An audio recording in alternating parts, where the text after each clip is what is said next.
Hello and welcome to the Education on Fire podcast.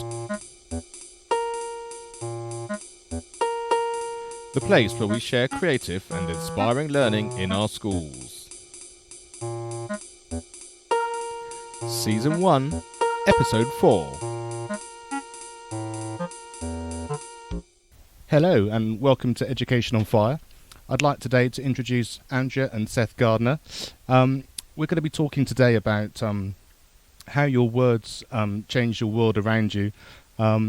They've created a video which has got something like 25 million hits now, which I'm sure they will explain a bit more about how that came about. But it really is just changing the way your words work and how it changes the world around you. And Andrea's written a book called Change Your Words, Change Your World. Yes, it's an incredible story, and I think it's something as educators and teachers we're really able to change our environment within a school with that kind of knowledge and insight. So, welcome to you both. Thank you. Thank you, Mark. Good to be here. And could we start with that video, which is just such an amazing feat, a viral video that's gone so large, and 25 million I think it was when I looked the other day. How did that come about, and what is it about that you think has really caught the public's imagination? Absolutely, yes. We created the Power of Words back in 2009 as a pitch for a business called Purple Feather, which is an online communications company. It was absolutely useless as a pitch because it's the premise is that if you change your words, you can change somebody else's world for them, and it has a very emotionally impactful message. And every time we showed it at our business meetings, there was silence afterwards while people kind of scurried around in their handbags looking for tissues and cleared their throats because it was so impactful. So as a pitch, it didn't work very well. We decided to put it online back in 2010, and it immediately went viral with over 1 million views in a weekend. And it's now climbed to something like I think it's over 25 million now, but seems to keep climbing every day. It's incredible. Could you just explain the sort of the premise of the video and what it's actually about? Yeah, sure. The video focuses on a blind man who's sitting in the middle of a square in Glasgow with a sign that says, "I'm blind, please help." And a copywriter or a businesswoman comes along, looks at his sign, realizes that he's not really collecting many coins from passers-by, and she decides to change his sign to something that's more heartfelt. So she changes his sign to "It's a beautiful day and I can't see it." And when she comes back later, his tin is full to overflowing, and he asks what she did. And she said, "Well, I wrote the same words, but in a different way." So, that's the message. Really, you can change. You can still have an impact with a message just by changing a few words.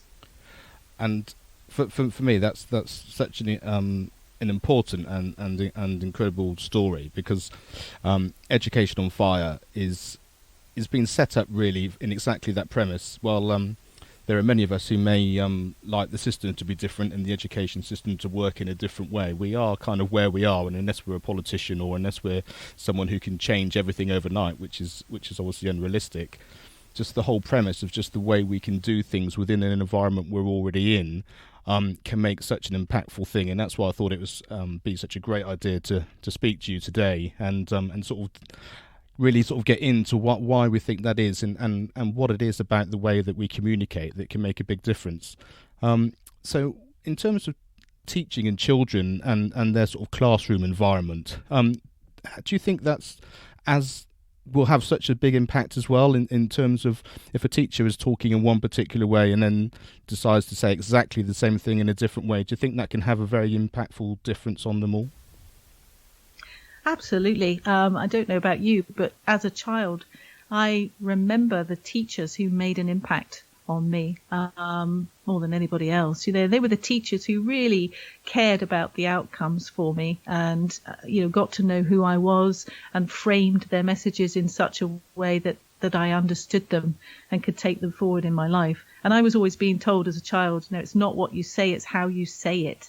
So I think that as well as the words, it's the import behind those words. It's the intention that you carry when you're communicating, particularly with young children who are very susceptible and very receptive to your message. Yeah, that's right. Just come in there. I think what Andrew was saying is true. It's also the intent behind the words. And of course, using film, one of the things about film and the power of identification is it creates an emotional connection with its audience. And one of the challenges for any teacher is to realize that, we have to make an emotional connection with young people. And as we know, you can only ever be in one emotional state at any one time. And so we need to choose the emotional state that we're going to be in as we make our connection. And that obviously covers, things from empathy to listening. So actually create some sort of limbic resonance. And what that means in simple terms is you actually have to be the emotional state that you want to leave the children in. So in communication terms, how do you want to leave a child feeling? Because we learn so much through our emotional connection. It's not what you say, it's not what you do, it's how you leave me feeling. And as Andrew just said, we can all remember that inspirational teacher. And the learning is so wonderfully connected with an emotion, a really strong emotion, I think, that we still can recall even now to many, many years afterwards.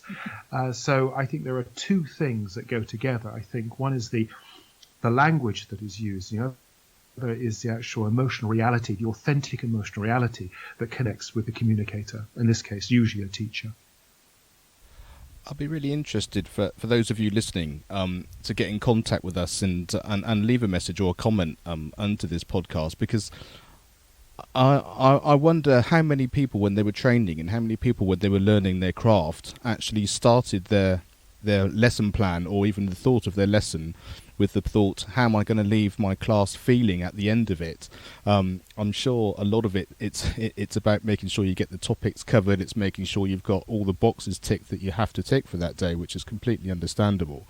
But starting even deeper than that in terms of how am I going to impact the children and how am I going to make them feel when they leave this lesson, I think is would be such an incredible thing to have as part of your training all the way through. And I'll be really interested for you to get in contact with us and just and let us know if that even came into your training, and if it did, how that was brought through. I definitely know when I'm teaching drums, you often get a sense of where the pupil is when they enter the room, and while you might have an idea plan of where you thought that lesson was going to go because last week you did this and they've got a deadline of an exam or something in a few weeks' time, unless they're in the right space when you're starting, you may as well not bother with the actual sort of technical side of things. And actually, a lot of my lessons often start with the kind of, just bringing them back to where they need to be for today. There's obviously something going on. What is it that's happened? How you're feeling? What is it we want to do? And so in order to be able to achieve anything really, sort of starting from this moment, it's kind of where are you emotionally? And while it may not be phrased as direct to that, I think just actually being aware that that's such an important thing is probably something that should be in the forefront of everyone's minds as they start any given lesson. Yes, I agree, Mark. And for me, my experience in lots of schools is that not very many people actually listen to teachers or give them the kind of emotional support that they need, I think, and require to maintain a mindful and constant emotional state. We all fluctuate. We all have good days and bad days. We all feel tired and irritable at certain points. But if we manage to sort of mindfully maintain an emotional resonance, which is going to impact positively on the hearts and minds of young people, then we start to create rapport. And anybody that enters a classroom is already conditioned to expect that from the teacher. It's one of the expectations as well. When you come to a movie, which is my background as a movie maker and educationalist, I'm always thinking about the audience. What are their expectations coming to the movie? What are their expectations? And how does the movie work? And then how does it leave them feeling? So I think there are a couple of good things to think about, as you were saying, prior to even going into the classroom. And just give us a little bit of history and background on your sort of educational side of your movie making, and And how did the people that you've been working with think when you sort of brought that up as its sort of initial premise of movie making and storytelling? Well, yes, I mean, the main impact has been around communication, because so many young people are competent. They're very competent a lot of the time. We generally think we need to focus on those that have difficulties, but a lot of children do find level of competency, but they lack the confidence, and they lack the confidence in communication.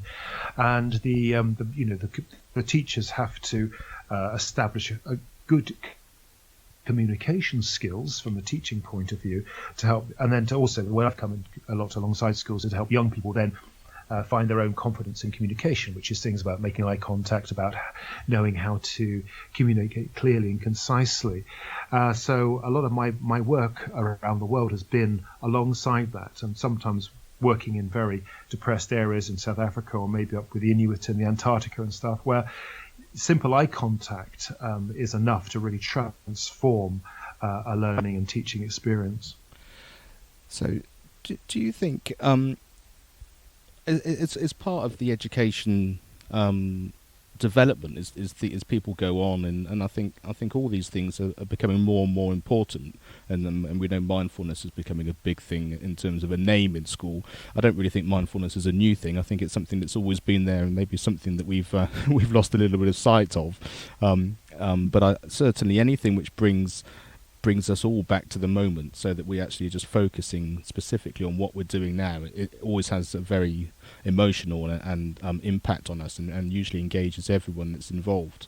But do you think there should be some kind of awareness of this as part of the curriculum, or do you think maybe, for me, it's maybe as well, I think maybe it should be just embedded into every lesson, just the awareness that actually we need to be communicating in a different way, so that the engagement's there automatically, rather than having a separate understanding that there's communication as one side of it, but then you still go and do your maths and English as a separate thing, and actually just that understanding that all these things can be embedded into part of education as a whole.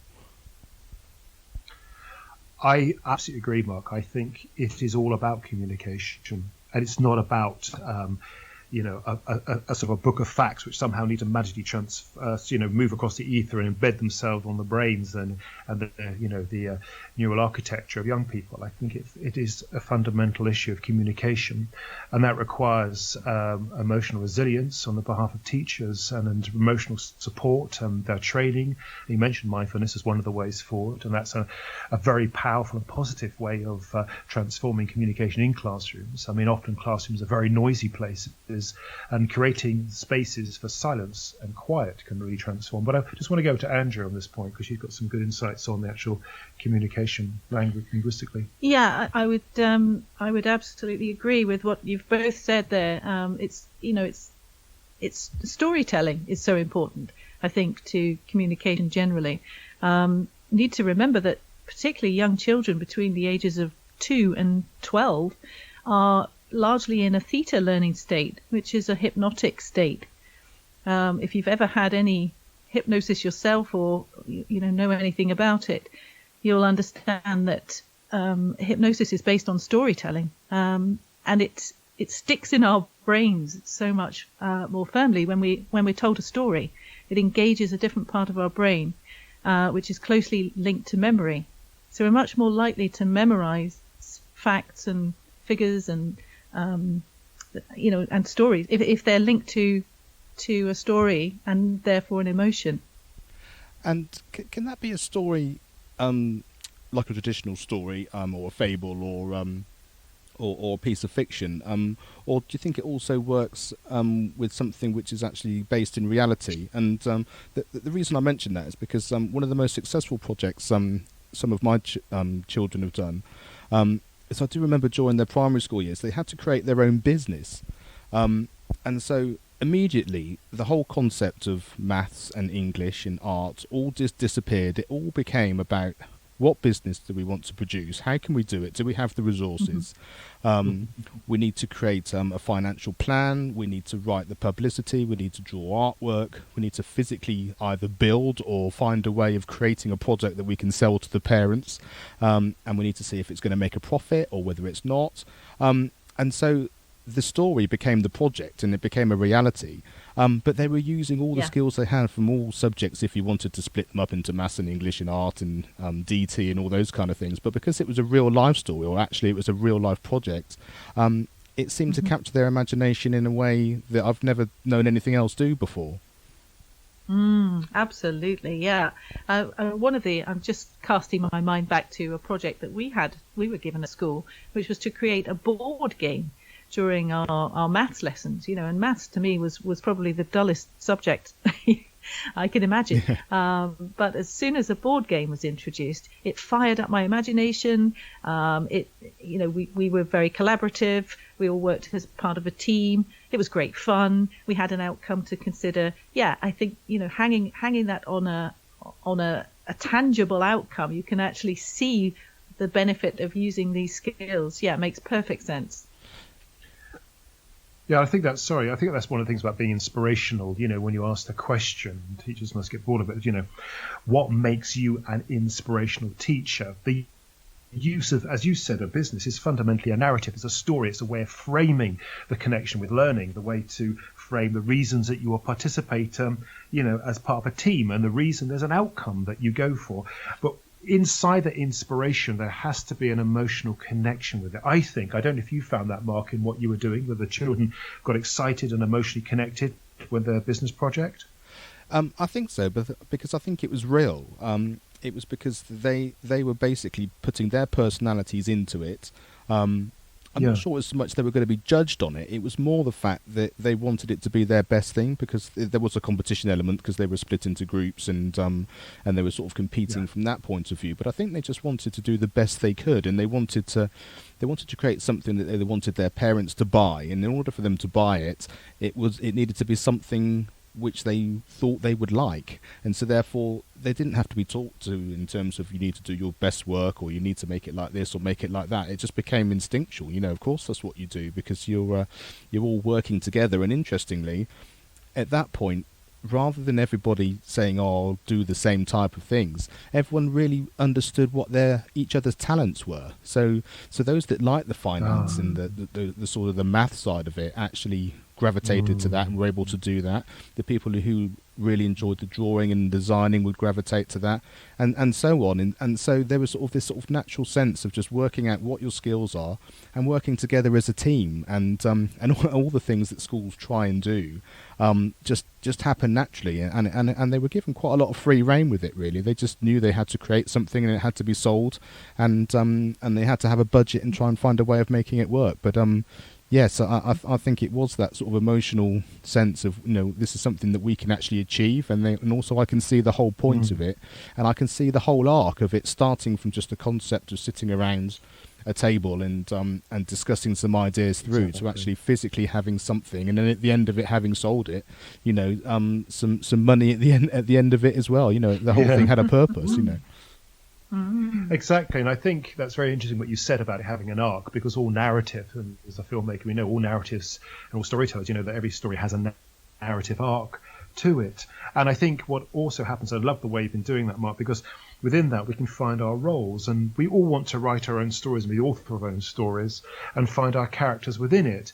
And so we can start to see what is unique in us, and see that forms who we are, and then how we work in relationship, in relation to each other. And I think that you're absolutely right. I think that's all part of it, framing learning in an inspirational way. Mm-hmm. I think the other thing was the fact that there's a sense that you should be equally as good as everybody else in everything that you do. And it's quite difficult in this day and age to actually just accept that you are who you are, and that's absolutely fine. And while you may want to improve things, or you may want to have new skills, who you are fundamentally and what you have to offer the world is the most important thing.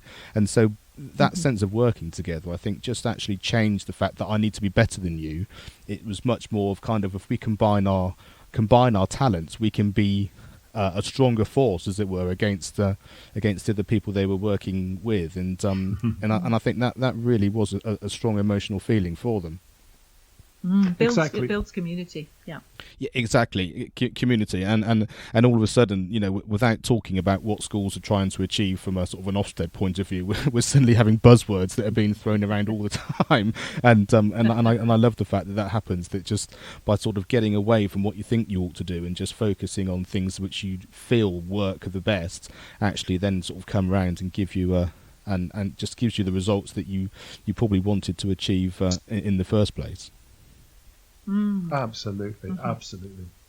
I was just cut across you then, but I was about to say, that's where self-worth comes from, and one of the most powerful feelings of connection is with yourself, and, to value yourself. And you find that in relationship and reference to, not only the activity but to your role with other people. And I think one of the great things as well is how you're describing learning is that we all need a vision, and we all need a dream. That's something to give us a purpose to frame it, because without that you don't have a direction to travel in. And I think learning needs that framing. And I think for both Andrew and myself, the communication is very, very tightly wrapped up in the actual storytelling, the story that you are telling yourself. And also, I guess it's also down to your own story, because depending on the age group that you're teaching, there are things that we all want to be achieving. Even if you're young, you might be learning an instrument, or you're learning a sporting activity, or you have a dream of being something when you grow up, and it's basically focusing on that passion. That's the bit that tells you that I'm heading in the right direction. But with that, of course, we all need skills, that can support us in that, whether it's reading and writing and maths and those kind of things. But I think when they become an important part of you being able to achieve something that you're wanting to achieve, I think even if it's not the most favourite thing in the world that you're learning, it has a purpose, and I think it then has a connection in a way that it doesn't when you're just doing it for the sake of it. Yeah, because suddenly, as you say, it becomes real. You can you can find your place in the world. You can find your place in the community, and we're constantly telling ourselves these stories from the age of 2. This inner dialogue begins, and it becomes unconscious by the age of 10. And we're not even often aware of the stories that we're telling ourselves as adults, but as children, it's a very conscious process. That story's going on all the time, and we're testing out who we are and how we fit in. So yeah, absolutely. I think if you can see an outcome, or if you can find your place in the world through the stories that you're telling yourself, and then they're sort of backed up by other people, it's so powerful. And going sort of a bit further into that, do you think for the teachers listening, because you don't quite know the stories that the children are telling themselves, and I guess you get an inkling from their personalities, but you also don't know what they're being told at home, and obviously their wider environment has a big impact as well. But is there something generally that as teachers we can sort of reinforce in a positive way?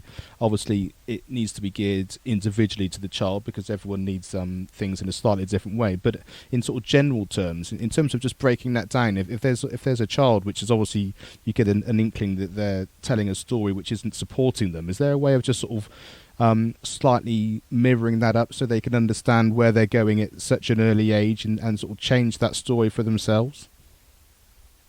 Yeah, I think there are two things here. I think, just letting children know that they're enough. I think that's one of the most powerful messages that you can deliver, and that comes through supporting them, through listening to them, through really slowing down the speech, which brings me on to point number 2. If you slow down your speech, you start to listen more, you start to understand where somebody's coming from.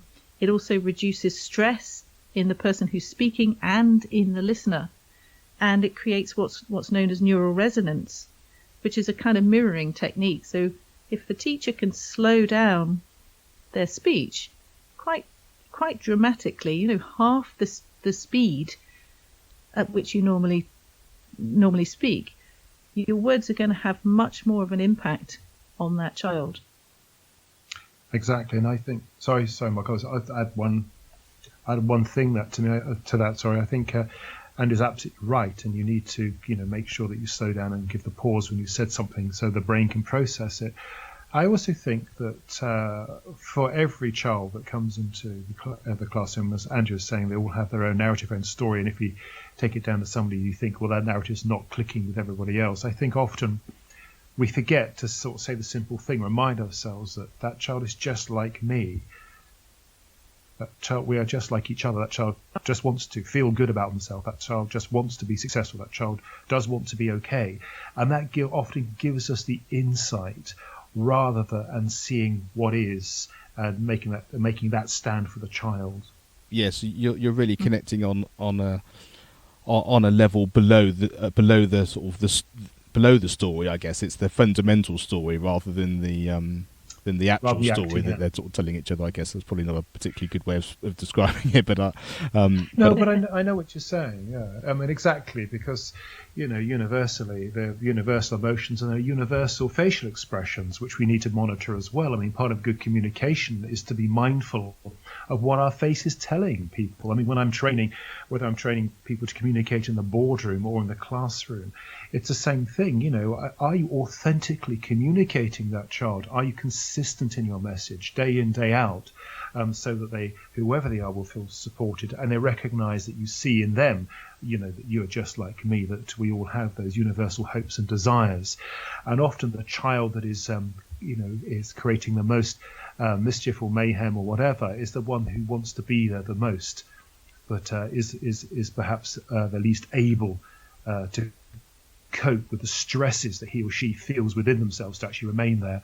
And so often we just increase the legal aspect of it, which increases the pressure and stress for that child in the first place, rather than taking the stress out of the situation by taking it out of the classroom, even if just for 60 seconds. And do you think that, therefore, creating an environment within the school to sort of, I don't know, a way of setting the day up is an important way of doing that, because it reinforces that as an idea within your school. So you sort of have it on two levels. If there's a situation that's obviously happening now where the child needs that conversation and that attention, then that's a really important moment. But as the day starts, having a way of just sort of setting the tone for the whole day. This is our class, this is our school, this is what we're about and what we're trying to do, before we start to sort of move on into the more academic learning side of things. I mean, I have heard stories of some schools sort of they do, I don't know, quarter of an hour or 20 minutes of dancing at the beginning of every day, and it just sort of sets the whole day up in a way that it's not when it's just kind of register, right, pens out and away you go. Do you think some of those sorts of ideas are a positive way? I think the combination of intellect, emotion and physicality and moving between those three states of being is important for young people, and they need higher stimulation. However, I think what we were just talking about some aberrant behavior where it may be the breakdown of communication and therefore teaching outcome, I think it's absolutely vital that schools do that. And if not, then that will trickle down to the classroom. I mean, there's been great success just using simple things like a bell, and the relief that happens. Well, very young children especially love it. When you just, strike the bell and say, when that happens, we'll just all become silent for 30 seconds or 60 seconds. And that silence can be massively reassuring, because we've got a classroom full of introverts, a classroom with extroverts, a classroom with young people who are highly stressed and highly reactive, and some who read high stimulation. And it all has to begin from that moment of peace and quiet. And I think inspirational teachers recognize that, and they create the spaces in the narrative and the understanding of the stories, so that people can find the universal emotional access, the points where you can connect with the learning, and then connect with your own dream and your own ideas of who you want to be and where you want to go in your life. And I think that's vital. I agree, Mark. Just to add into that, just something that's come to mind, remembering my middle school years, we were fortunate enough to have a poet as a head teacher, and we used to begin the day with him reciting poetry, but not in a very stuffy way. It was quite fun poetry, sort of Roald Dahl-esque, and it just the passion that he had for his topic inspired us all. And I think it's another part of this is perhaps for teachers not to be afraid to show their own creativity and their own, interests. I think that can inspire children as much as any words. I think that's important, and you're absolutely right. We know that children learn from what they see and what they experience, as well as what they're probably more so than what they're actually sort of taught. And so to actually see a teacher speaking with their true voice, like you say, whatever that is, whatever their passion is, whatever it is that they can communicate in a way which is very authentic to them, I think then speaks authentically to everybody. And what I love about this conversation as it's gone on is the fact that we've started talking a bit more sort of in an academic style, but the fundamental part of it is that it's about the child and child-centered learning, which is interesting for me because I'm part of the National Council of NAPE, the National Association for Primary Education, and child-centered learning is an important part of that. And I think we've probably articulated that in a really good way in these last few minutes. And the fact that in order to do anything, it's connecting with the child, it's connecting in a way which is encouraging in terms of fulfilling your own story, and then just gives you a safe place and an inspiring creative place for you then then to grow. Absolutely. And I also want to add to that, I think teachers need the same support. I think schools have to be an inspiring and supportive place for teachers. I mean, so often, I don't know about you, Mark, but you go into schools and teachers are really up against it, and they don't think they feel valued and supported. I think it needs to be as much for teachers as well, and they could benefit just as much from this kind of training and how to be resilient emotionally, how to be to find consistency in their communication style, so they can build rapport, which may last more, maybe 5 or 6 or 7 years with young people over a long learning period. I think that's absolutely vital, and I think would be very supportive, and it's certainly something which was in my mind when Education on Fire became an idea of mine, was the fact that just it's very, very easy when you're just within a school, so you have your environment and this is what you experience all the time, to feel that the only options you have are the experiences that you have within that school. So you might have a supportive head, you might have a supported deputy, but you might be in a school where that's not the case, and you can't quite see the wood for the trees, and you can't quite see how it's going to change. And part of the backstory of all this was just to try and build a community, to have a dialogue, which was kind of, no matter where you are, if you're in a great environment and you're being supported, let us know so that we can share it with everybody else. And if you're not, come to us and we'll try and find a way of sharing what we do know already, and hopefully what will grow into a great pool of supportive things which can help you in your teaching. That's absolutely brilliant, Mark. Yeah. Fantastic. Great work. Well, thank you so much for joining me on this. It's been a riveting conversation, and after season 1, we're going to be doing topic-based sessions so that it'll cover lots of individual subjects, so that we can talk more about that. But one of them is going to be wellness and well-being and that kind of thing. So maybe that's something we can talk about and get you back on again at a later date and delve a bit more into the child and how we can support them. We'd love to. Sure. You can find me at www.workingforwholeness.com. That's where I put my educational work into. Mm-hmm. And you can also find me on andreagardner.co.uk. That's brilliant, and we'll have all of those things on the show notes on the podcast as well. So anything you need, go to educationonfire.com and leave us a message, and we can forward anything through if you've got any comments, and we'll make sure that Andrew and Seth get a chance to look at all of those and try and support you the best we possibly can. Thanks very much. Absolute pleasure. Thanks, Mark. Thank you for listening to the Education on Fire podcast. For more information, please go to educationonfire.com.